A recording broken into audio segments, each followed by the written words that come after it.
All right. So today we're going to be talking about Tender, one of my favorite comic books that I've read at least countless times. I remember reading this in January at the beginning of the year, and I still come back to it sometimes. It's really that good. But I want to talk a little bit about the author first before we dive into the comic book. So, about the author, it was written and designed by Beth Hetland. She's a Chicago based illustrator, cartoonist, and also an educator. I know she also wrote Fugue 2 as well. And there was another book that she also wrote as well that I didn't read. I didn't read those two books, but I know I specifically uh, Follow Fields. It was also the name of the book. But specifically, what introduced me um, to her artistic feats was the comic book Tender. So the story. Now we're gonna get into the comic book. So the story follows Caroline. She really wanted a picture perfect life, and she obsesses over that type of perfection.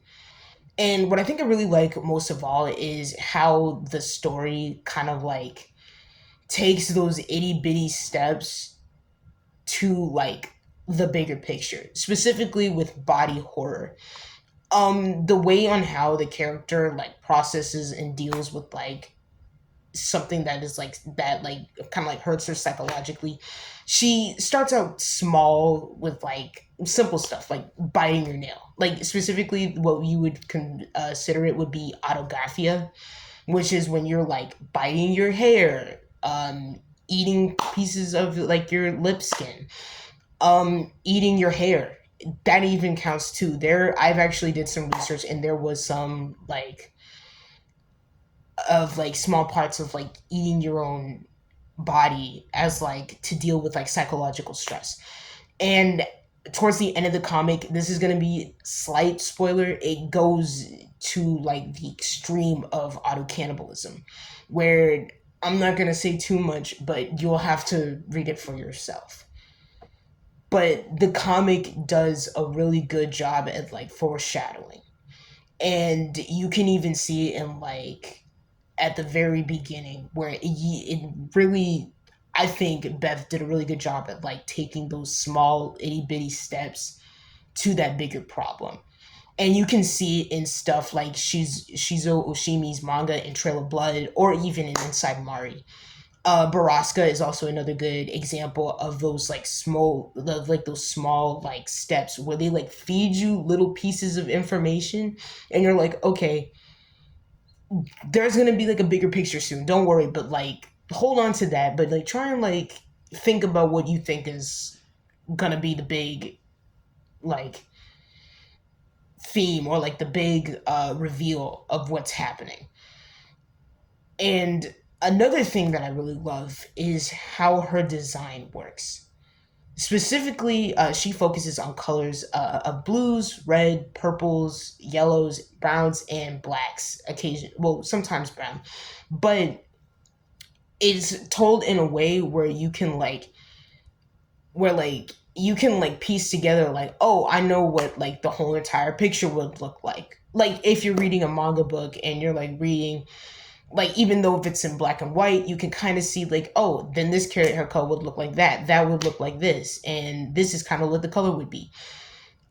um what I also really like is the fact that it doesn't really have to like be like big and flashy to like give you that sense of dread. You can feel like that sense of dread even in like small moments. Like there were like so many moments, like specifically with the wedding party that Caroline went to. Like when she went into the bathroom and she ripped off a piece of her hair and she ate it. Like I felt dread like looking at that. And to wrap some stuff up, I genuinely think that looking at how the main character, I understand how she feels. And I understand that like we all have wanted to have that picture perfect life. We want to like impress people. Social media, I believe has done like a number on people and their perception of what they want perfection to look like. Everybody wants to have like the perfect feed, to have like perfection everything. Even some YouTubers dealt with that too. And I think reading this comic, despite how crazy the ending was, I do understand how Caroline personally feels. I know what it feels like to want to have like that ideal life. And you can even see her like struggle with wanting to have that ideal life of wanting to be a housewife, wanting to have children, having wanting to get married, wanting to make the marriage work. And it's a brutal honesty of even though it's an extreme brutal honesty, but it's a real raw encounter of like how social media basically controls how we want to be perceived. And it's really horrific because I usually thought to I really after reading it I was like, dang, there might be a Caroline out there that actually went through something like this or had like something similar to it, or maybe I don't know, maybe someone closer to you. But those are my thoughts. I don't know if you guys have read it yet, but if you do, please give it a read. Or if you have read it, let me know because I loved it so much.